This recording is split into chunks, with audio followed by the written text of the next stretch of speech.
ఇదంతా నా వల్లే జరిగింది. కళ్ళు మూసినా తెరిచిన చంద్రికనే కనిపిస్తుంది. Watch our web series Constable Kanakam Season 2 streaming now on ETV Win app.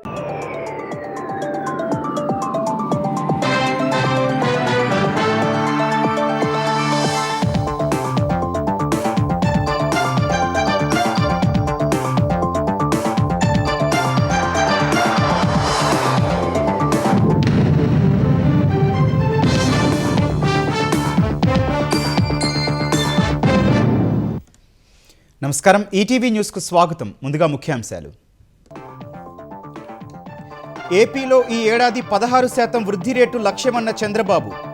Revenue వ్యవస్థను ప్రక్షాళన చేస్తామని మంత్రులు అధికారులతో భేటీలో వెల్లడి. వచ్చే పుష్కరాల్లోపు పోలవరంను జాతికి అంకితం చేస్తామన్న సీఎం. నల్లమల సాగర్తో తెలంగాణకు ఎలాంటి నష్టం ఉండబోదని స్పష్టీకరణ.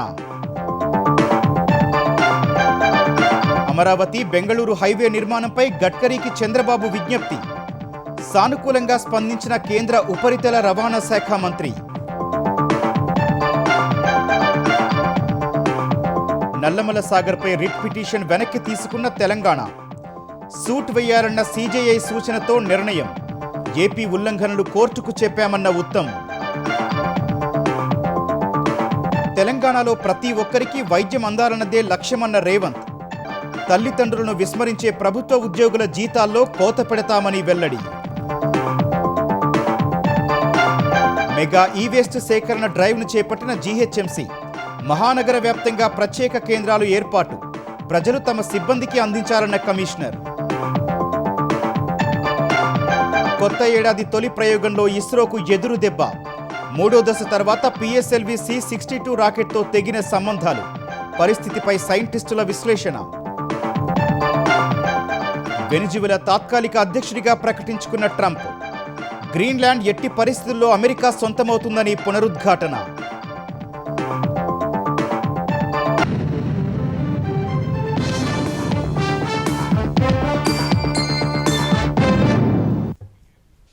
ఆంధ్రప్రదేశ్లో ఈ ఏడాది 16% వృద్ధి రేటు లక్ష్యంగా పనిచేయాలని ముఖ్యమంత్రి చంద్రబాబు మంత్రులు అధికారులకు దిశానిర్దేశం చేశారు. విధ్వంసానికి గురైన వ్యవస్థలను గతేడాది చక్కదిద్ది పాలనను పట్టాలెక్కించామన్న ఆయన ఈ ఏడాది రెవెన్యూ వ్యవస్థను ప్రక్షాళన చేస్తామన్నారు. సంక్షేమ పథకాల సక్రమ అమలు ద్వారా ప్రజల్లో మంచి పేరు తెచ్చుకున్నారంటూ ఆయా విభాగాలను అభినందించారు. పోలవరం ప్రాజెక్టును పుష్కరాల్లోగా జాతికి అంకితం చేస్తామన్న చంద్రబాబు నల్లమల సాగర్తో తెలంగాణకు ఎలాంటి నష్టం లేదన్నారు. అది అందుబాటులోకి వస్తే సాగర్, శ్రీశైలం నుంచి తెలంగాణ మరిన్ని నీరు తీసుకోవచ్చని పేర్కొన్నారు. సచివాలయంలో మంత్రులు, కార్యదర్శులతో జీఎస్డీపీ, ఆర్టీజీఎస్, పట్టాదారు పాస్ పుస్తకాలు, ఇతర అంశాలపై సీఎం చంద్రబాబు సమీక్షించారు. 2025 ఏడాది మంచి ఫలితాలనిచ్చిందని, ప్రజల ఆశల్ని నిలబెట్టామన్న సీఎం వారిలో విశ్వాసాన్ని కల్పించామన్నారు. అప్పు కూడా పుట్టని పరిస్థితి నుంచి సూపర్ 6 ద్వారా సంక్షేమం, అభివృద్ధిని వేగంగా చేయగలిగామని తెలిపారు. 70 వరకు పెద్ద పథకాలు, కార్యక్రమాలను అమలు చేశామని వివరించారు. ఈ ఏడాది కూడా మరింత కష్టించి పనిచేద్దామని పిలుపునిచ్చారు. గతేడాది 12% పైగా వృద్ధి సాధించామని, ఈసారి రెండో త్రైమాసికంలోనే 11.28% వృద్ధి నమోదైందని తెలిపారు. ప్రభుత్వ లక్ష్యం 16% వృద్ధి రేటు అని, దానికి అనుగుణంగా పనిచేయాలని కోరారు. పౌర సేవల్లో కూడా స్పీడ్ ఆఫ్ డెలివరింగ్ గవర్నెన్స్ సాధించగలిగితే ఈ ఏడాది మంచి ఫలితాలొస్తాయని తెలిపారు. ఈ ఏడాది ల్యాండ్ రికార్డులను ప్రక్షాళన చేస్తామన్న సీఎం రిజిస్ట్రేషన్ విభాగంలోనూ ప్రక్రియ పారదర్శకంగా, వేగంగా జరిగేలా చర్యలు తీసుకుంటున్నట్లు వెల్లడించారు. సవాళ్లను అధిగమిస్తూ 2026 అత్యుత్తమ ఏడాదిగా నిలిచేలా పనిచేయాలని దిశానిర్దేశం చేశారు. అచంచలమైనటువంటి కాన్ఫిడెన్స్తో ముందుకు పోయాం. కనీసం అప్పు చేయాలంటే కూడా తీసుకునే వెసులుబాటు లేని పరిస్థితి నుంచి ఒక పక్క సూపర్ 6, అదే సమయంలో అభివృద్ధి, సుపరిపాలన, ఈ మూడు కూడా ప్యారలల్గా మనం ముందు తీసుకెళ్ళాం. తల్లికి వందనం 67 లక్షల మందికి 10,090 కోట్ల రూపాయలు సింగిల్ టైం ఇవ్వగలిగాం. మహిళలకు ఉచిత బస్సు. ఇప్పటికే మీరు చూస్తే 3,50,00,000 మంది ప్రయాణం చేశారు. 1,144 కోట్లు మనం ఖర్చు పెట్టాం. దీపం 2, 3 సిలిండర్లు ఉచితంగా ఇచ్చాం. పెన్షన్స్ మనం ఏ రాష్ట్రంలో కూడా లేదు. 33,000 కోట్ల రూపాయలు ప్రతి సంవత్సరం మనం ఇచ్చే పరిస్థితికి వచ్చాం. ఇది సంక్షేమ రంగంలోనే ఒక మైలురాయి. As on today bench mark public satisfaction లో డబ్బులు ఇవ్వడమే కాకుండా delivery, corruption free, timely, mannerism అన్నిట్లో నెంబర్ 1 వచ్చి పెన్షన్స్ డిస్ట్రిబ్యూషన్. ఆ డిపార్ట్మెంట్ మనస్ఫూర్తిగా అభినందిస్తున్నా. అమరావతిని శ్మశానం ఎడారని ఎగతాళి చేశారన్న చంద్రబాబు అది స్ఫూర్తిదాయక ప్రాజెక్ట్ అని స్పష్టం చేశారు. పోలవరం పనులు 87% పూర్తయ్యాయన్న ఆయన ఈ ప్రాజెక్టు పూర్తయితే దక్షిణ భారత్లో ఏ రాష్ట్రము ఏపీతో పోటీ పడలేదని తెలిపారు. ప్రపంచంలోనే ఒక స్ఫూర్తిదాయకమైన ప్రాజెక్ట్ అమరావతి. 29,000 మంది రైతులు, 33,000 ఎకరాలు భూమి స్వచ్ఛందంగా. ఈరోజు దేశమంతా కూడా ఈ మోడల్ ఆలోచిస్తున్నారు కానీ ఇంకా ఆచరించలేకపోతున్నారు. That is the best model. అభివృద్ధిలో రైతుల్ని పార్ట్నర్స్ గా చేర్చడం. డబ్బులు మనకు కావాలంటే మొబిలైజ్ చేసుకుంటున్నాం. గవర్నమెంట్ ఆఫ్ ఇండియా కూడా టైమ్లీ మనకు హెల్ప్ చేశారు. దానివల్ల కొంత స్పీడప్ చేశాం. Polavaram best project. పోలవరం పూర్తయితే సౌత్ ఇండియాలో ఏ స్టేట్ కూడా వాటర్ మేనేజ్మెంట్ లో కానీ అవైలబిలిటీలో కానీ మనతో కంపీట్ చేయలేరు. మనం నీళ్లు వేరే రాష్ట్రాలకు ఇచ్చే పరిస్థితికి వస్తుంది. రేపు రాబోయే జూన్ నుంచి గ్రావిటీతో కృష్ణాకు నీళ్లు వస్తాయి. పుష్కరాలు లోపల ఈ ప్రాజెక్ట్ ని జాతికి అంకితం చేస్తాం. This is the biggest achievement of this government. Nallamala Sagar ద్వారా రాయలసీమ, ప్రకాశం, ఇతర ప్రాంతాలకు నీరిచ్చే అవకాశం ఉందన్న చంద్రబాబు ఈ ప్రాజెక్టు వల్ల ఎవరికీ నష్టం లేదని తేల్చి చెప్పారు. ఎగువ నుంచి వదిలిన నీటిని పోలవరం నుంచి నల్లమల సాగర్కు తీసుకెళ్లి వాడుకుంటే తప్పేంటి అని ప్రశ్నించారు. కాళేశ్వరం ఉంది, ఆంధ్రప్రదేశ్కు పైన ఉంది. అక్కడ ఈరోజు ఒక ప్రాజెక్టు కట్టారు. విభజన జరిగిన తర్వాత మనం అబ్జెక్ట్ చేయలేదు. ఎందుకంటే సర్ప్లస్ వాటర్ ఉంది, వాళ్ళు కూడా వాడుకుంటే మంచిదని వాళ్ళు వాడుకున్నట్టుగా క్లియరెన్స్ అని ఇచ్చారు, ముందుకెళ్లారు. ఈ రోజు కిందన ఇది వాళ్ళు వదిలిపెట్టిన నీళ్లే పోలవరానికి వస్తాయి.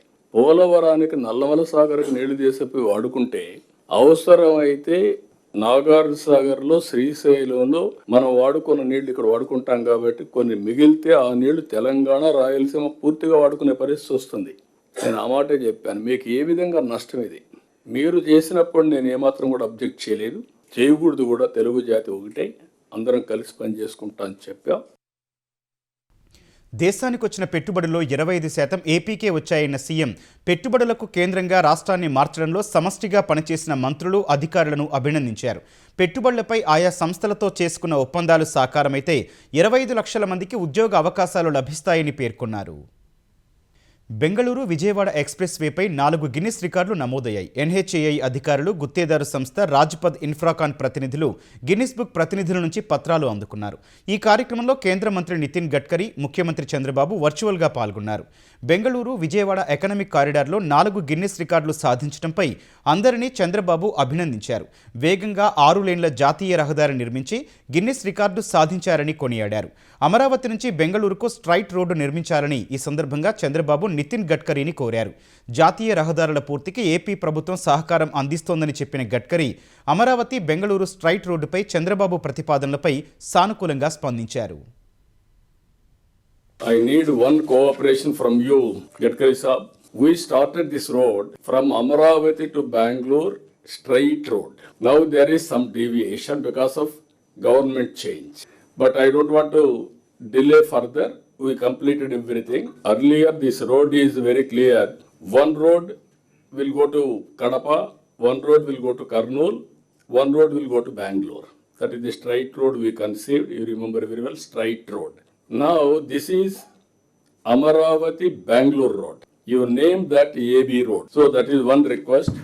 Another thing, we are starting now AP Link corporation we created, integrating national highways, railways, ports, state highways, airports, ultimately multi-modal logistics parks, inland waterways, everything I wanted to integrate. There I need your cooperation. मुझे बहुत खुशी है कि पूरे देश में राष्ट्रीय महामार्ग का काम हम नई नई टेक्नोलॉजी का उपयोग करके और क्वालिटी के साथ कॉम्प्रोमाइज न करते हुए स्पीड को बढ़ाने की लगातार कोशिश कर रहे हैं. इकोलॉजी एंड एनवायरनमेंट को प्रोटेक्ट करने के लिए अलग अलग प्रकार के मटेरियल्स को भी हम यूज कर रहे हैं. And today this is also a landmark and this landmark is going to inspire and motivate to all contractors, officers to make again more international record like this. आदरणीय मुख्यमंत्री जी ने मेरे लिए जो आदेश दिए हैं, सूचनाएं की है उसका मैं जरूर अनुकरण करूंगा। एक बार इस प्रोजेक्ट के डिटेल्स को लेकर आपके अधिकारी या आपके मंत्री जी या आप कभी भी दिल्ली आएंगे तो अधिकारियों को बुलाकर पॉजिटिविटी के साथ आप सबकी आइडियाज को पूरा करने के लिए भारत सरकार की ओर से हम आपके पीछे पूरी ताकत के साथ खड़े रहेंगे। ఆంధ్రప్రదేశ్ తలపెట్టిన పోలవరం నల్లమల సాగర్ ప్రాజెక్టుపై సుప్రీంకోర్టులో దాఖలు చేసిన రిట్ పిటిషన్ను తెలంగాణ ప్రభుత్వం వెనక్కి తీసుకుంది. రిట్ పిటిషన్ వల్ల పిటిషన్కు ఎలాంటి ఉపయోగం ఉండదన్న సీజేఐ సూట్ దాఖలు చేస్తే అన్ని పరివాహక రాష్ట్రాల అభిప్రాయాలు పరిగణలోకి వస్తాయని సూచించడం వల్ల ఈ రిట్ను వెనక్కి తీసుకుంది. ఆర్టికల్ 131 రూపంలో రావాలని సీజేఐ సూచించారని విచారణ తర్వాత తెలంగాణ నీటిపారుదల శాఖ మంత్రి ఉత్తమ్ కుమార్ రెడ్డి చెప్పారు. సివిల్ సూట్ రూపంలో మళ్లీ రావాలని సీజేఐ సూచించారన్న ఆయన రాష్ట్ర ప్రభుత్వం తరపున గట్టిగా వాదనలు వినిపించామని తెలిపారు. కేటాయింపుల కంటే ఎక్కువ నీళ్లు వాడొద్దనేది ముఖ్యమైన అంశమని తెలిపారు. ఆంధ్రప్రదేశ్ ప్రభుత్వ ఉల్లంఘనలను సుప్రీంకోర్టు దృష్టికి తీసుకొచ్చామన్న ఉత్తమ్ స్టాప్ వర్క్ ఆర్డర్ను అమలు చేయడం లేదని కూడా చెప్పామన్నారు. నదీ జలాల్లో తెలంగాణ హక్కులను కాపాడేందుకు అన్ని వేదికలపై పోరాడతామని స్పష్టం చేశారు. ఈ ప్రాజెక్టు వాళ్ళు ఫ్లడ్ వాటర్స్ అన్నా ఇంకోటన్నా వాళ్ళకి అలకేట్ అయిన వాటర్స్ కంటే ఎక్కువ ఇది వాడటానికి వీలు లేదు. ఈ పోలవరం ప్రాజెక్టు కూడా original approved project of government of ఇండియాలో అనేక వయలేషన్స్ ఆంధ్రప్రదేశ్ ప్రభుత్వం చేయడం జరిగింది. అవి కూడా సుప్రీంకోర్టు దృష్టికి తీసుకొచ్చి ఆనాడు ministry of environment and forest stop work ఆర్డర్ని ఇంప్లిమెంట్ చేయడం లేదని చెప్పి కూడా సుప్రీంకోర్టు దృష్టికి తీసుకొచ్చాము. తెలంగాణలో కాంగ్రెస్ ప్రభుత్వం కృష్ణా నదీ జలాల్లో, గోదావరి నదీ జలాల్లో మన నీటి వాటాని, మన నీటి హక్కులు కాపాడడానికి అన్ని ఫోరంలో, అన్ని స్థాయిలో మరి పోరాటానికి కొనసాగిస్తామని చెప్పి మనం చేస్తాం. దివ్యాంగులకు మానవీయ కోణంలో సహకారం అందిస్తున్నామని సీఎం రేవంత్ రెడ్డి తెలిపారు. బాల భరోసా పథకం, ప్రణామ్ డే కేర్ సెంటర్లను హైదరాబాద్లోని ప్రజాభవన్లో CM Revanth Reddy, deputy CM Bhatti Vikramarka ప్రారంభించారు. దివ్యాంగుల కోసం కేవలం 2 ఏళ్లలోనే 100 కోట్లు ఖర్చు చేశామని భట్టి వెల్లడించారు. దివ్యాంగులు పనిచేసిన చోటే పదోన్నతి వచ్చేలా జీవో తెచ్చామని చెప్పారు. ప్రభుత్వ ఉద్యోగాల్లో దివ్యాంగులకు సముచిత స్థానం ఇస్తామని సీఎం రేవంత్ రెడ్డి తెలిపారు. ప్రభుత్వం కల్పించే అవకాశాలను ఉపయోగించుకుని దివ్యాంగులు ఎదగాలని సీఎం సూచించారు. తల్లిదండ్రులను నిర్లక్ష్యం చేసే ప్రభుత్వ ఉద్యోగుల జీతాల్లో 10 నుంచి 15% కోత విధిస్తామని, ఈ బడ్జెట్ సమావేశాల్లో బిల్లు తీసుకొస్తున్నామని చెప్పారు. అటు ట్రాన్స్జెండర్స్కు కూడా ప్రభుత్వ ఉద్యోగాలు, ఇందిరమ్మ ఇళ్లు ఇస్తున్నామని పేర్కొన్నారు. పురపాలికల్లో కోఆప్షన్ సభ్యులుగా ట్రాన్స్జెండర్లను నామినేట్ చేసేలా మంత్రివర్గంలో నిర్ణయం తీసుకుంటామని రేవంత్ రెడ్డి వెల్లడించారు. ఉద్యోగాలలో గాని, క్రీడలలో గాని దివ్యాంగులు ఏమాత్రం రాణించినా వాళ్ళని ప్రోత్సహించాలని చెప్పి ఈ రోజు మా ప్రభుత్వం పనిచేస్తుంది. అదేవిధంగా ట్రాన్స్జెండర్స్ కూడా ప్రభుత్వ ఉద్యోగ అవకాశాలు కల్పించడమే కాకుండా ఈ వేదిక మీద నుంచి నా సహచార మంత్రివర్గ సభ్యులకు నా విజ్ఞప్తి, రాబోయే మున్సిపల్ ఎన్నికల్లో ఎక్కడైతే కార్పొరేషన్స్ ఉన్నాయో ఆ కార్పొరేషన్ లో కోఆప్షన్ కార్పొరేటర్స్ గా మనము నామినేట్ చేసే అవకాశం ఉంది. అందులో ప్రతి కార్పొరేషన్ లో ఒక ట్రాన్స్జెండర్ కి కార్పొరేటర్ గా నామినేట్ చేస్తే వాళ్ళ సమస్యల గురించి మనం మాట్లాడడం కాదు, వాళ్ళ సమస్యల గురించి వాళ్ళే మాట్లాడే ఒక హక్కు వాళ్ళకు వస్తుంది. ఈ ప్రభుత్వం మాకు అండగా నిలబడ్డదని వాళ్ళు కూడా భావించే అవకాశం ఉంటది. కాబట్టి రేపు జరగబోయే మంత్రివర్గ సమావేశంలో దీనికి సంబంధించి ఒక నిర్ణయం తీసుకుంటే కూడా సముచితంగా ఉంటది అని నేను భావిస్తున్నా. తెలంగాణలో రానున్న మున్సిపల్ ఎన్నికల్లో అత్యధిక పురపాలికల్లో కాంగ్రెస్ జెండా ఎగరవేస్తామని టీపీసీసీ అధ్యక్షుడు మహేష్ కుమార్ గౌడ్ ధీమా వ్యక్తం చేశారు. నిజామాబాద్లో కార్యకర్తలతో సమావేశమైన ఆయన నియోజకవర్గ వ్యాప్తంగా సర్పంచ్ స్థానాల గెలుపుపై హర్షం వ్యక్తం చేశారు. మున్సిపల్ ఎన్నికల్లో సర్వే ప్రకారం ప్రజలు కోరుకున్న వారికే బీఫామ్ ఇస్తామని తెలిపారు. ప్రభుత్వం చేపట్టిన అభివృద్ధి కార్యక్రమాలే ఓట్ల రూపంలో కాంగ్రెస్ పార్టీని గెలిపిస్తాయని మహేష్ గౌడ్ పేర్కొన్నారు. రాబో మున్సిపల్ ఎన్నికల్లో జిల్లాలోనే కాకుండా యావత్ రాష్ట్రంలో కాంగ్రెస్ జెండా ఎగరవేస్తాము. నిజామాబాద్ మున్సిపల్ కార్పొరేషన్ కాంగ్రెస్ జెండా ఎగరవేస్తాము. ఇంత ధీమాగా ఎందుకు చెప్తా ఉన్నానంటే 10 ఏళ్ల బీఆర్ఎస్ పాలనలో అన్ని వర్గాల వారు విపరీతమైన వివక్షకు గురైన సంగతి మనం మర్చిపోలేం. ఈ రాష్ట్రాన్ని 7.5-8 లక్షల కోట్ల అప్పులో కూర్చోబెట్టి మాకు అధికారం వచ్చి కేసీఆర్ గారు ఫామ్ హౌస్ కి ఫలాయనం చిత్తగించినారు.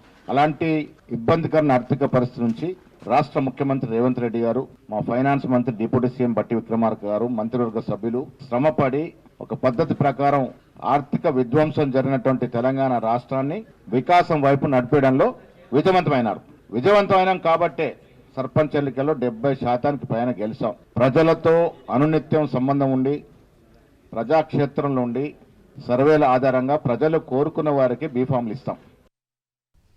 వెనిజువెలా తాత్కాలిక అధ్యక్షుడిగా తనను తాను అమెరికా అధినేత డొనాల్డ్ ట్రంప్ ప్రకటించుకున్నారు. ఈ మేరకు సామాజిక మాధ్యమం ట్రూత్ సోషల్ ఓ స్క్రీన్ షాట్ను పోస్ట్ చేశారు. అందులో వెనిజువెలా తాత్కాలిక అధ్యక్షుడిగా వికీపీడియా ఫార్మాట్లో పెట్టుకున్న ఫోటోను ట్రంప్ షేర్ చేశారు. ఈ ఏడాది జనవరి నుంచి వెనిజువెలాకు తాత్కాలిక అధ్యక్షుడిగా బాధ్యతలు తీసుకున్నట్లుగా ఉంది. గత వారం వెనిజువెలా తాత్కాలిక అధ్యక్షురాలిగా డెల్సీ రోడ్రిగ్స్ బాధ్యతలు చేపట్టారు. 90 రోజుల పాటు ఆమె అధికారంలో ఉంటారని వెనిజువెలా రక్షణ మంత్రి వెల్లడించారు. ఈ నేపథ్యంలో పూర్తిస్థాయి అధ్యక్ష బాధ్యతలు ఎవరు చేపడతారన్న దానిపై సందిగ్ధత నెలకొన్న వేళ తానే తాత్కాలిక అధ్యక్షుడినంటూ ట్రంప్ ప్రకటించుకోవడం చర్చనీయాంశంగా మారింది. అమెరికా బెదిరింపులతో ఇరాన్ దిగొచ్చిందని చర్చల కోసం ఆ దేశ నాయకులు తనకు ఫోన్ చేసినట్లు అధ్యక్షుడు డొనాల్డ్ ట్రంప్ చెప్పారు. ప్రస్తుతం జరుగుతోన్న ప్రభుత్వ వ్యతిరేక ఆందోళనపై చర్చల కోసం ఇరాన్ నాయకులు తనకు ఫోన్ చేశారని తెలిపారు. త్వరలోనే ఇరాన్ నాయకత్వంతో సమావేశమయ్యే అవకాశం ఉందని, అది కూడా ఒక సమావేశం మాత్రమే జరుగుతుందన్నారు. ఇరాన్ పరిమితులు దాటినట్లుగా కనిపిస్తోందని, అక్కడి నాయకులు కేవలం హింస ద్వారానే పరిపాలిస్తున్నారని ఆరోపించారు. అయితే ఆ దేశ పరిస్థితిని తమ సైన్యం నిశితంగా గమనిస్తోందని, సమస్య పరిష్కారం కోసం బలమైన ప్రత్యామ్నాయాలను పరిశీలిస్తున్నట్లు చెప్పారు. ఇరాన్ నాయకులతో సమావేశానికి ముందే తాము చర్యలు తీసుకునే అవకాశాలు కూడా ఉన్నాయని ట్రంప్ వెల్లడించారు.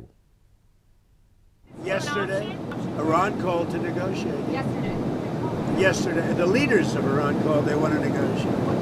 I think they're tired of being beat up by the United States. Iran wants to negotiate, yes. We may meet with them. I mean, a meeting is being set up, but we may have to act because of what's happening before the meeting. ఇరాన్లో అశాంతి నెలకొన్న వేళ సంయమనం పాటించాలని అక్కడి ప్రభుత్వానికి ఐక్యరాజ్య సమితి ఐరాస విజ్ఞప్తి చేసింది. భావ ప్రకటన స్వేచ్ఛా హక్కులను పూర్తిగా గౌరవించాలని ఇరాన్ అధికారులను ఐరాస చీఫ్ ఆంటోనియో గుటెరెస్ కోరారు. ఇరాన్ ఆందోళనపై ఎక్స్ వేదికగా స్పందించిన ఆయన నిరసనకారులపై అనవసరమైన బల ప్రయోగాన్ని ఆపాలని కోరారు. ఇరాన్ అధికారుల హింస కారణంగా సంభవించిన మరణాలు తనను దిగ్భ్రాంతికి గురిచేశాయని గుటెరెస్ ఆవేదన వ్యక్తం చేశారు. ప్రజల హక్కులను రక్షించాలని కోరారు. ఇరాన్ అధికారులు సంయమనం పాటించాలని, అనవసరమైన లేదా అసమానమైన బల ప్రయోగానికి దూరంగా ఉండాలని విజ్ఞప్తి చేశారు. కమ్యూనికేషన్లను పునరుద్ధరించడంతో సహా ఇరాన్లో సమాచారాన్ని పొందేందుకు వీలు కల్పించే చర్యలను తీసుకోవాలని అక్కడి ప్రభుత్వానికి గుటెరెస్ సూచించారు.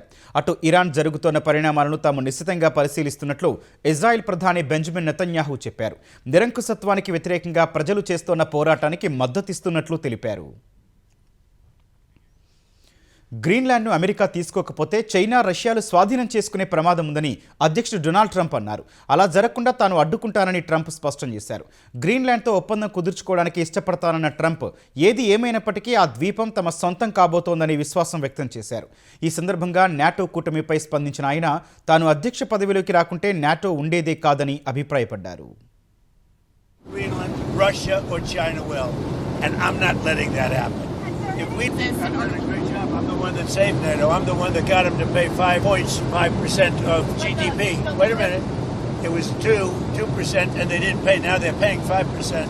I'm the one that saved NATO. You wouldn't have NATO if I weren't president. Well, maybe NATO would be upset if I did it. I like NATO. I just wonder whether or not if we needed NATO, would they be there for us? I'm not sure they would. You know, we spent a lot of money on NATO, and I'm not sure they would. కొత్త ఏడాది భారత అంతరిక్ష పరిశోధన సంస్థ ఇస్రో చేపట్టిన తొలి ప్రయోగంలో అంతరాయం ఏర్పడింది. దేశ రక్షణ రంగానికి అత్యంత కీలకమైన అన్వేష ఉపగ్రహాన్ని కక్షలోకి మోసుకెళ్లిన PSLV C-62 రాకెట్లో సమస్య తలెత్తింది. తిరుపతి శ్రీహరికోటలోని సతీష్ ధావన్ స్పేస్ సెంటర్ షార్ నుంచి PSLV C-62 రాకెట్ నింగిలోకి దూసుకెళ్లింది. దీని ద్వారా దేశ రక్షణ రంగానికి అత్యంత కీలకమైన అన్వేష ఉపగ్రహాన్ని కక్షలోకి ఇస్రో పంపింది. Britain, Thailand, Brazil, Spain, Nepal తదితర దేశాలకు చెందిన మరో 14 చిన్న ఉపగ్రహాలను కూడా ఇస్రో నింగిలోకి పంపింది. కౌంట్డౌన్ పూర్తి కాగానే రాకెట్ నింగిలోకి దూసుకెళ్లింది. 17 నిమిషాల ప్రయాణం తర్వాత 511 కిలోమీటర్ల ఎత్తుకు కక్షలో చేరిన తర్వాత 15 ఉపగ్రహాలను ప్రవేశపెట్టాల్సి ఉంది. అయితే ఈ ఉపగ్రహంలో పలు ఇబ్బందులు ఎదురైనట్లు ఇస్రో చైర్మన్ వి నారాయణ్ వెల్లడించారు. 4 దశల రాకెట్ ప్రయోగం 3వ దశ వరకు సాఫీగా సాగినట్లు తెలిపారు. ఆ తర్వాత కొంత అంతరాయం ఏర్పడినట్లు ఇస్రో చైర్మన్ చెప్పారు. ఈ రాకెట్ కక్షలోకి చేర్చాల్సిన ప్రధాన ఉపగ్రహం అన్వేష రక్షణ, పరిశోధన, అభివృద్ధి సంస్థ కోసం ప్రత్యేకంగా రూపొందించారు. ఈ హైపర్ స్పెక్ట్రల్ ఇమేజింగ్ ఉపగ్రహం సరిహద్దుల్లో నిఘాకు, వ్యవసాయం, విపత్తుల నిర్వహణకు ఉపయోగపడే విధంగా రూపకల్పన చేశారు. కరూర్ తొక్కిసలాట కేసులో టీవీకే అధినేత విజయ్ సీబీఐ విచారణకు హాజరయ్యారు. ఈ ఉదయం ప్రత్యేక విమానంలో చెన్నై నుంచి ఢిల్లీ చేరుకున్న ఆయన నేరుగా సీబీఐ కేంద్ర కార్యాలయానికి వెళ్లారు. ఈ కేసులో ఇప్పటికే టీవీకేకు చెందిన ఆఫీస్ బేరర్లను విచారించిన కేంద్ర దర్యాప్తు సంస్థ విజయ్ను విచారణకు హాజరు కావాలని ఆదేశించింది. టీవీకే అధినేతను ప్రశ్నించిన తర్వాత సీబీఐ న్యాయస్థానంలో ఛార్జిషీటు దాఖలు చేయనుందని తెలిసింది. కరూర్ తొక్కిసలాట ఘటనపై దర్యాప్తు చేపట్టేందుకు తమిళనాడు ప్రభుత్వం సిట్ను ఏర్పాటు చేసింది. అయితే సుప్రీంకోర్టు ఆదేశాల మేరకు సీబీఐ దర్యాప్తు చేపట్టింది. గతేడాది టీవీకే అధినేత విజయ్ తమిళనాడులో కరూర్లో నిర్వహించిన ర్యాలీలో తొక్కిసలాట జరిగి 41 మంది మృతి చెందగా 60 మందికి పైగా గాయపడ్డారు. వ్యవసాయ రంగానికి వీబీజీ రామ్జీని అనుసంధానం చేస్తామని కేంద్ర మంత్రి కిషన్ రెడ్డి చెప్పారు. రైతులు, రైతు కూలీలకు మేలు చేసేందుకే కేంద్రం ఈ పథకంలో కీలక మార్పులు చేసిందని తెలిపారు. గతంలో ఉపాధి హామీ పథకంలో చాలా అవకతవకలు జరిగాయని కిషన్ రెడ్డి ఆరోపించారు. వీబీజీ రామ్జీ పథకంపై విపక్షాలు రాద్ధాంతం చేయడం సరికాదని మండిపడ్డారు. నీతి ఆయోగ్ సూచనల మేరకు పథకంలో మార్పులు చేసినట్లు వెల్లడించారు. కొత్త పథకంతో రాష్ట్రాలపై భారం పడుతుందనేది పచ్చి అబద్ధమని తెలిపారు. వీబీజీ రామ్జీ పథకం ద్వారా గ్రామాలకు అదనపు నిధులొస్తాయని కేంద్ర మంత్రి వివరించారు. దేశ అభివృద్ధిలో గ్రామాలను ప్రాథమిక అభివృద్ధి కేంద్రాలుగా చేయాలనేటువంటిది లక్ష్యంగా పెట్టుకున్నాం. గ్రామ సభల ద్వారా ఆయా గ్రామాలలో స్థానిక సమస్యలను దృష్టిలో పెట్టుకొని గ్రామాల వారీగా అభివృద్ధి ప్రణాళికలు రూపొందించుకొని ఈ యొక్క పథకాన్ని అమలు చేసేటువంటి మార్పులు తీసుకొచ్చాం.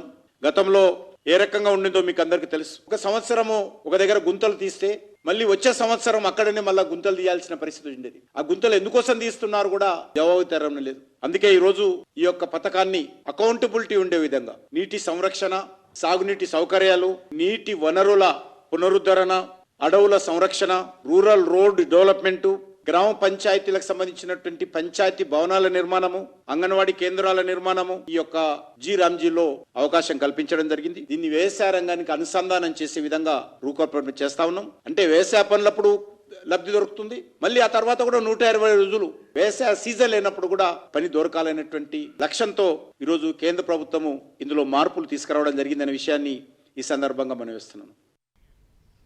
నగర ప్రజలు తమ ఈ వేస్ట్ను స్వచ్ఛందంగా జీహెచ్ఎంసీ సిబ్బందికి అప్పగించాలని జీహెచ్ఎంసీ కమిషనర్ ఆర్వి కర్ణన్ పిలుపునిచ్చారు.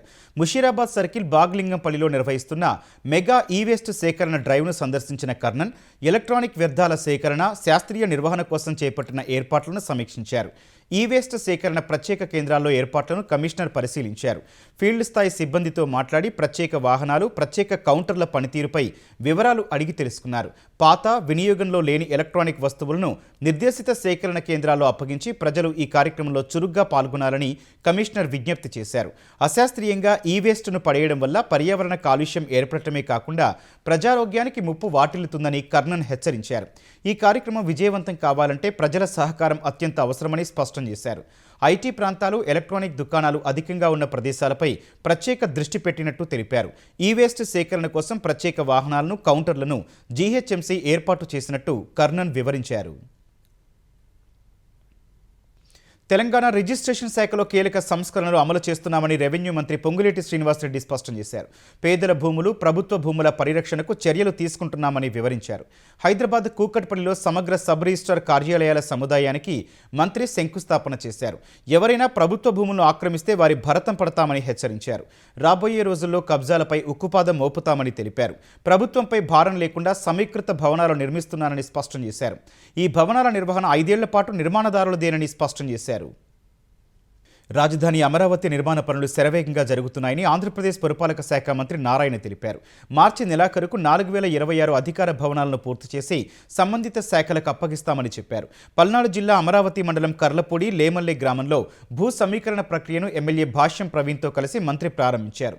భూ సమీకరణకు ముందుకొచ్చిన రైతుల నుంచి అంగీకార పత్రాలు స్వీకరించారు. తొలి రోజే కర్లపూడి, లేమల్లె గ్రామాల నుంచి 354 ఎకరాలు ఇచ్చేందుకు రైతులు ముందుకు రావడం పట్ల మంత్రి హర్షం వ్యక్తం చేశారు. ఈ గ్రామాల నుంచి రింగ్ రోడ్డు, రైల్వే ట్రాక్ వెళ్తున్న నేపథ్యంలో రైతులు నష్టపోకుండా భూ సమీకరణకు సీఎం చంద్రబాబు అంగీకరించడం పట్ల రైతులు, ప్రజాప్రతినిధులు సంతోషం వ్యక్తం చేశారు. ఆంధ్రప్రదేశ్లో 14 మంది ఐఏఎస్ అధికారులు బదిలీలు చేస్తూ ఏపీ సర్కారు ఆదేశాలు జారీ చేసింది. పలు జిల్లాల జాయింట్ కలెక్టర్లను బదిలీ చేసింది. గుంటూరు మున్సిపల్ కమిషనర్ పి శ్రీనివాసులను బదిలీ చేసిన ప్రభుత్వం మార్కాపురం జాయింట్ కలెక్టర్గా నియమించింది. మార్కాపురం జాయింట్ కలెక్టర్గా ఉన్న రోనంకి గోపాలకృష్ణను వైద్యారోగ్య శాఖ జాయింట్ సెక్రటరీగా నియమించారు.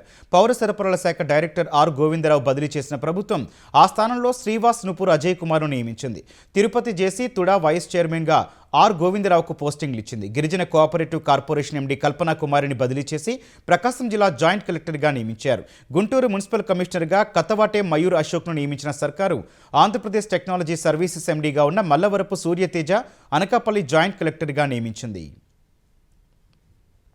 జమ్మూ కాశ్మీర్లోని నియంత్రణ రేఖ వెంబడి పాక్ డ్రోన్లు కలకలం రేపాయి. సాంబా, రాజౌరి, పూంచ్ జిల్లాలోని సుమారు 5 ప్రాంతాల్లో ఈ డ్రోన్ల కదలికలను గుర్తించిన భద్రతా దళాలు అప్రమత్తమయ్యాయి.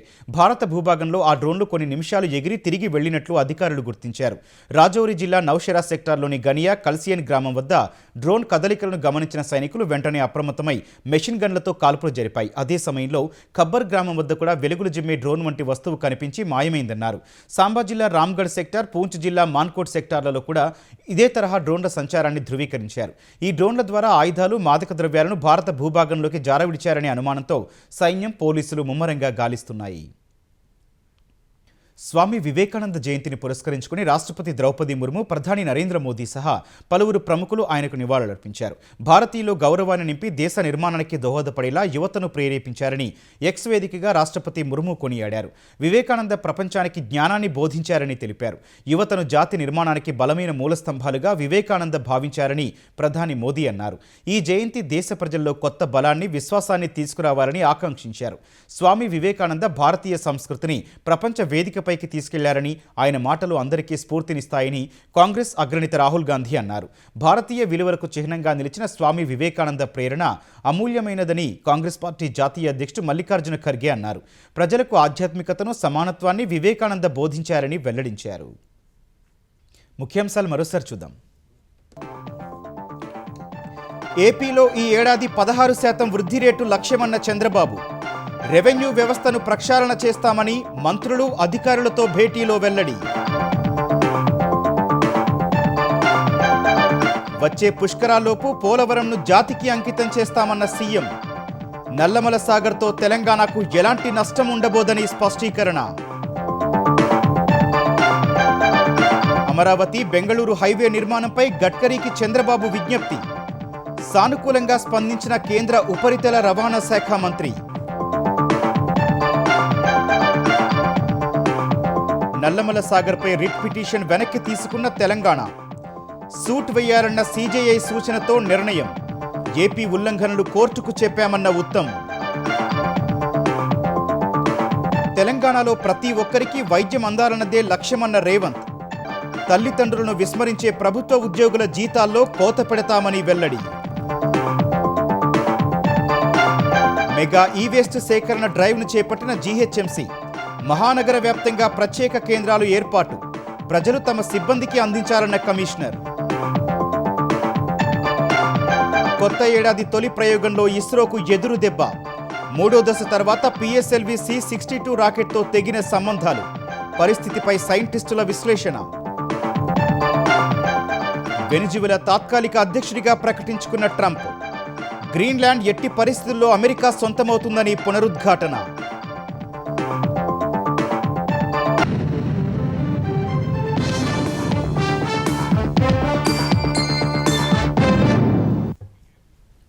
ఈటీవీ న్యూస్ సమాప్తం. నమస్కారం.